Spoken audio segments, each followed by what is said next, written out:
Hey, how's everybody doing? Thank you for chiming in to Phoenix Eternal.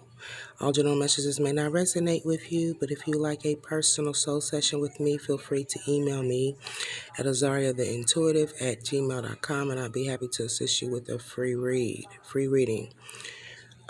Feel free to check out my other channel, House of Truth. My podcast is on Anchor under Spiritual Essentials. So feel free to check those two out. Pray that everybody is okay, keeping safe, staying protected, saying your prayers and your meditations to get answers on your own, because that's what this journey is about. Okay. Building your own personal relationship with God and becoming close to the God that's within you as much as possible. God is within you, not in no four walls, between no four walls, synagogue, mosque, kingdom hall, church, none of that, but within. So I kept receiving the number 1155, right? So doing what I do, I had to go check in. A lot of times the numbers come up with when the numbers come out, you get the occultic meaning of it. I kind of go within and try to dig a little deeper into it and see what comes out. 1155 was a number. Some of y'all gonna be in trouble messing with the chosen, messing with God's people. Y'all gonna be in trouble.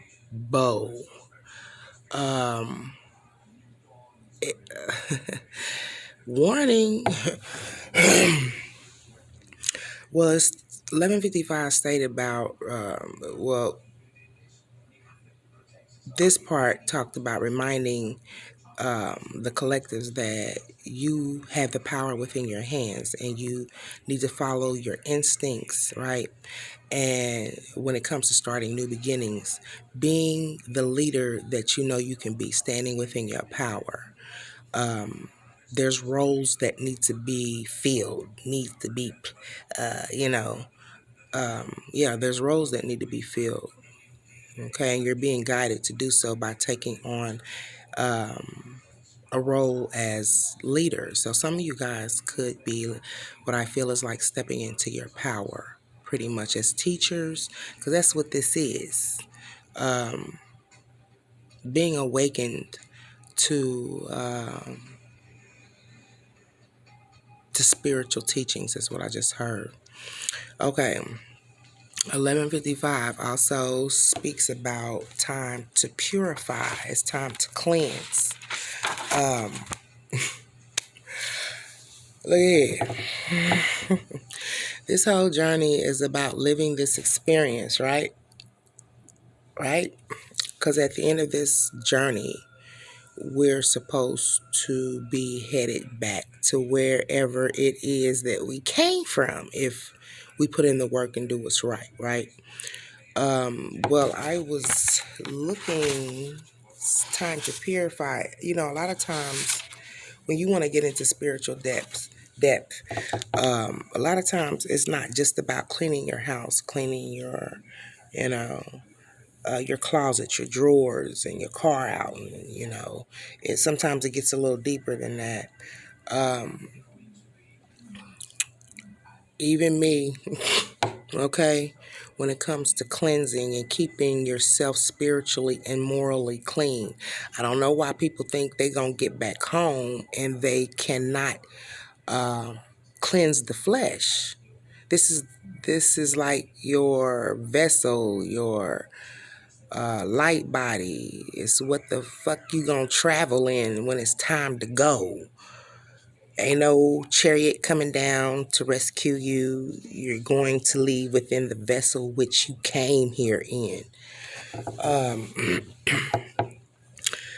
you have to be light body in order to get back home. That means, like I said, even me, I love my Newports, honey. I love my Newports. This is also speaking about being morally clean and the decisions that you make to uphold your integrity and your dignity. These things will block you from going back home to heaven. Okay.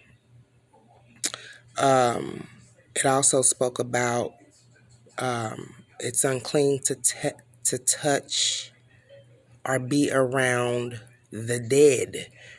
Dead individuals is a form of uncleanliness. Okay.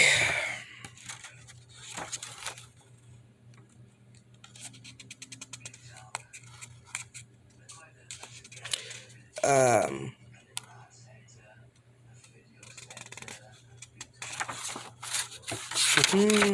it sure did.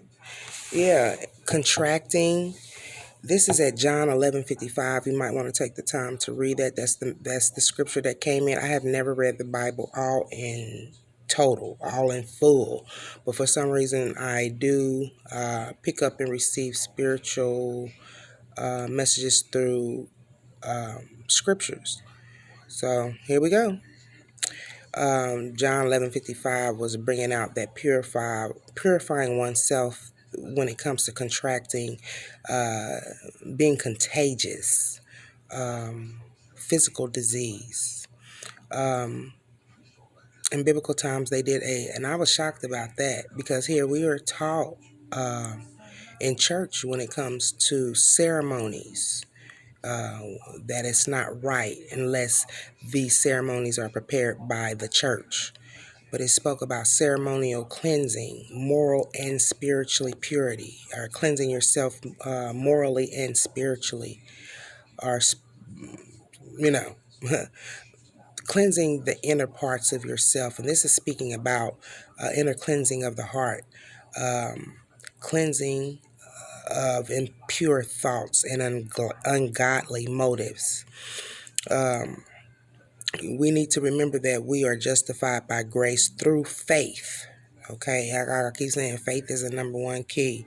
We're called to live sanctified. You know how people want to call you holier than thou and all of you good Mr. or Mrs. Goody Two Shoe. Honey, the way you living ain't for them. The way you live when you're trying to live in righteousness, this life that you're trying to live is not for man, it's not for humans. I'm sorry, but it spoke about the man cleaning their inner parts, cleansing your heart of impure thoughts and ungodly motives. And once again, we have to remember that we're justified by grace through faith. We are called to live a sanctified life. We've been called to do so and work on it as much as we can to do right, be right, and think right, okay? In all aspects, eat right. You get what I'm saying? In every area of our life. A lot of people going to have a rude awakening. A lot of people going to have a rude awakening. But, to live your sanctified life by grace through faith only through connecting with God within, praying, meditating only God. In Him can we grow in grace and become more like Him, dying off to self and living for Him, not for ourselves, but for Him. What it is that He wants on this journey is for us to put in the work, and then we receive blessings for the work that we do by helping others. That's how we're going to win His favor and implementing the fruitages of the Spirit within our life. Love, peace, joy, kindness, mildness, long suffering, self-control. These things are what's pleasing in the eyes of God. It also brought out Psalms 55:11. Talks about how there are destructive forces at work, right? There's a lot of threats. There's a lot of lies floating around. Y'all gonna be in trouble. And then you're doing this with the chosen ones. I hope this ain't the chosen ones. The chosen ones know better to be spreading lies, rumors, and gossip about others. Even in most faith that we've had to encounter through our lifetime, there are Bible or scriptural instructions on how to go about handling your brother and your sister.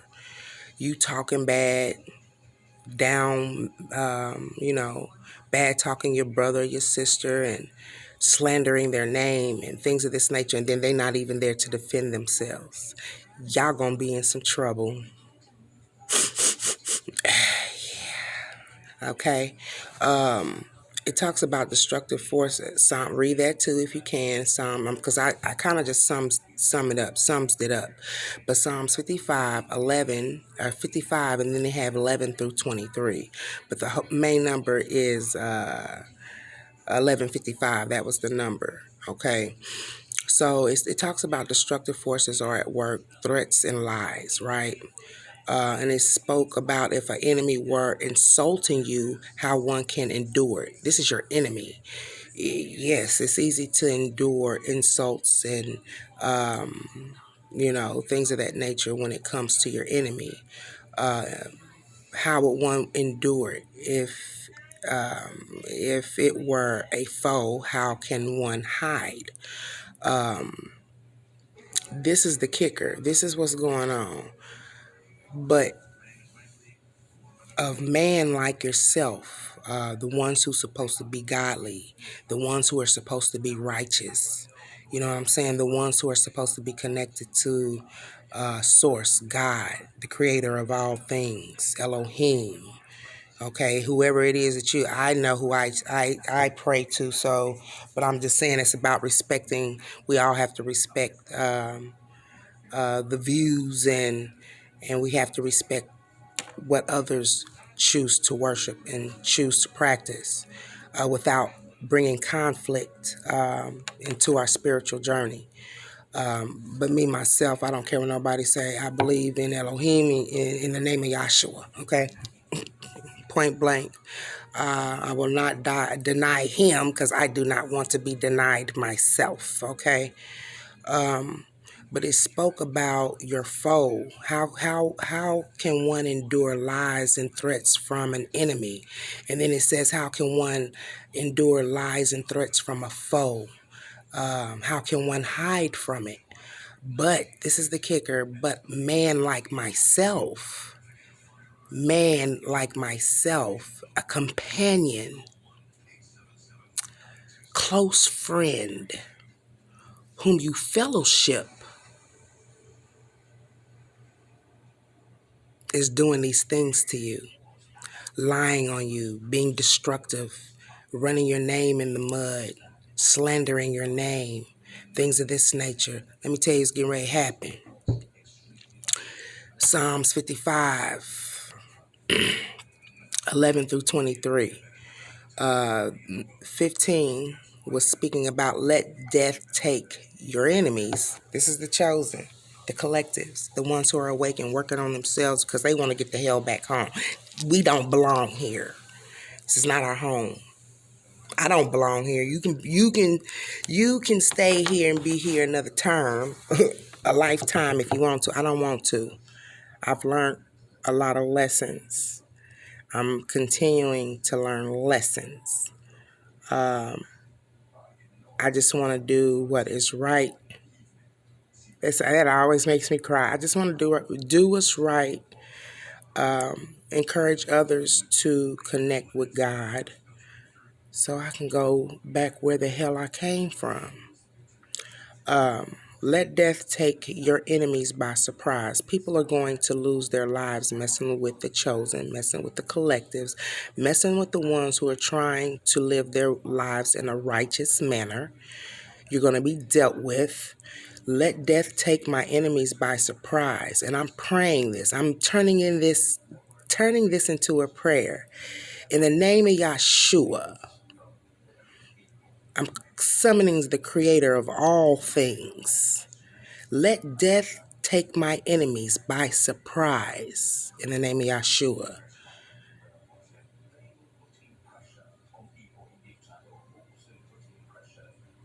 These types of people find lodging amongst the dead. These ones are, and I believe this is speaking about the ones who are morally and spiritually deceased, the ones who are morally and spiritually dead, right? They seek company, refuge with these individuals, right?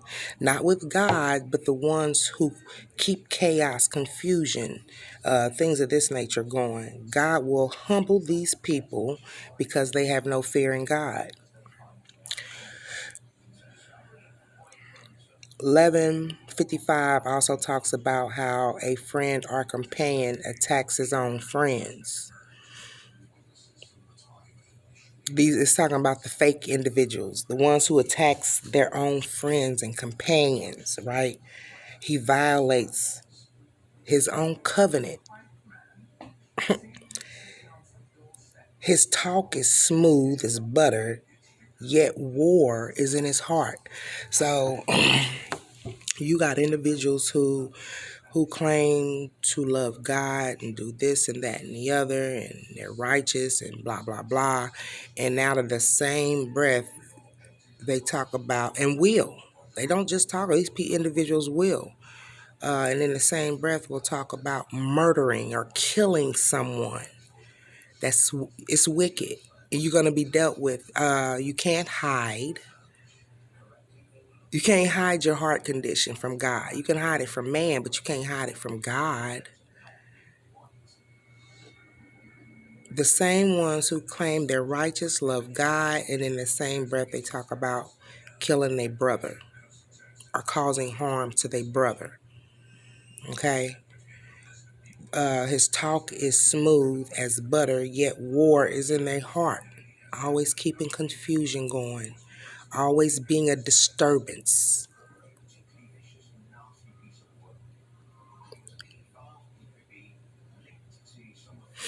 And it speaks about how his words are more soothing than oil, yet they have their swords drawn. They talk sweet, they act sweet.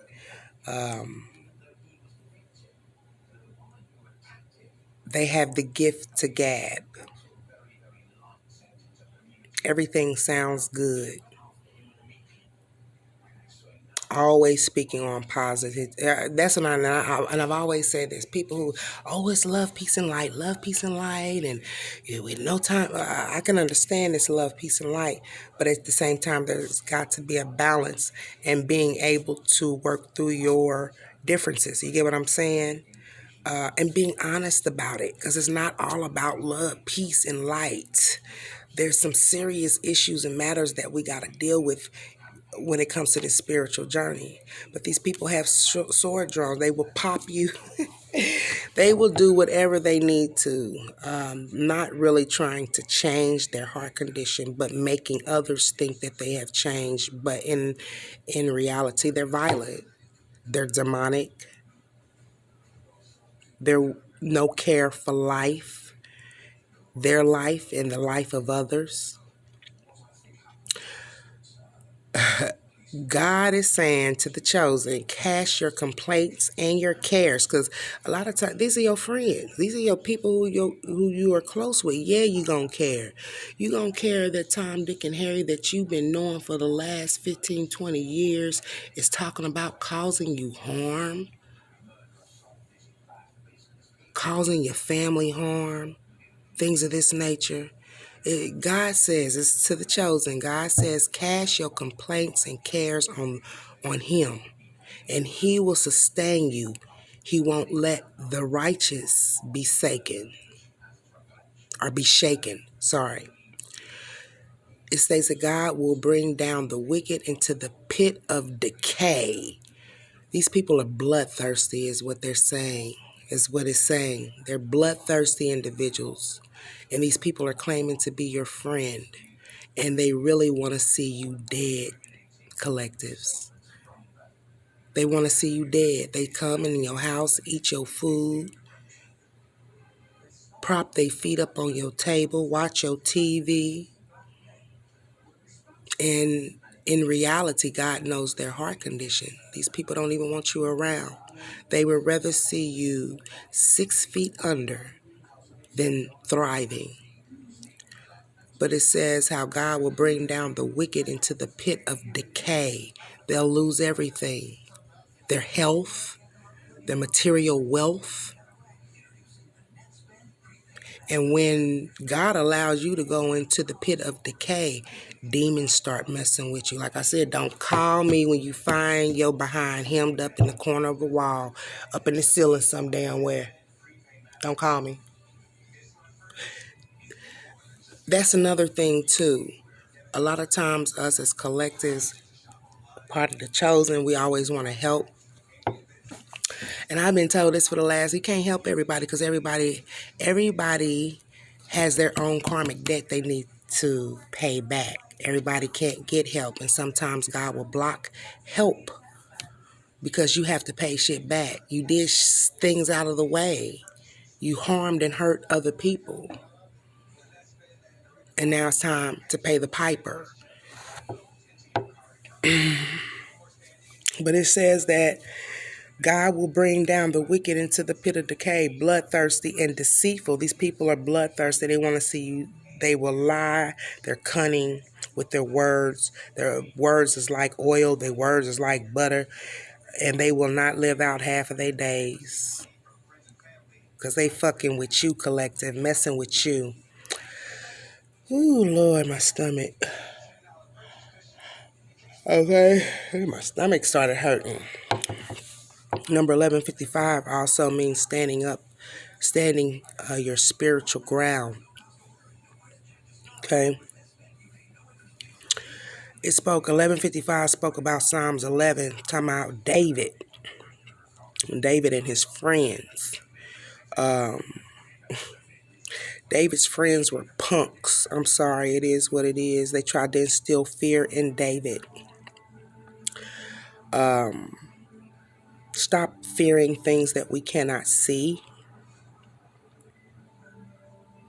David's friends could have been using the element of manipulation and exaggeration. People who exaggerate situations more, putting, 10 on 100, 100 on 10, exaggerating, getting people all up in an uproar, to the point where now they're in the energy of having this fear-based mentality. You gonna get that. You gonna get it for that shit. Doing that. Yeah. Exaggerating things, manipulating words, manipulating situations.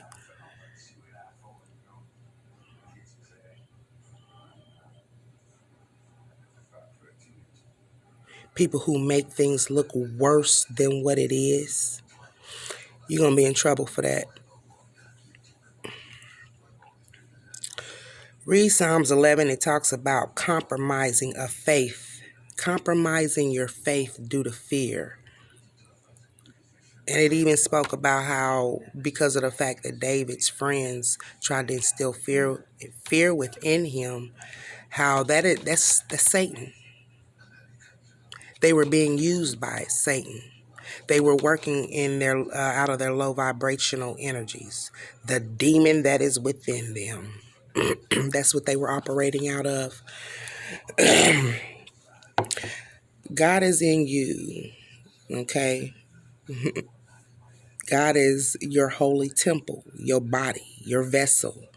The same thing that we're supposed to be trying to clean and cleanse and clear so we can get back where we need to be. God is in you, holy temple. When advice of fear comes upon us, we can only arrive at the answers of faith. People trying to instill fear within you, making you feel like, trying to break your faith, trying to make you waver. Have faith. Faith is the number one key.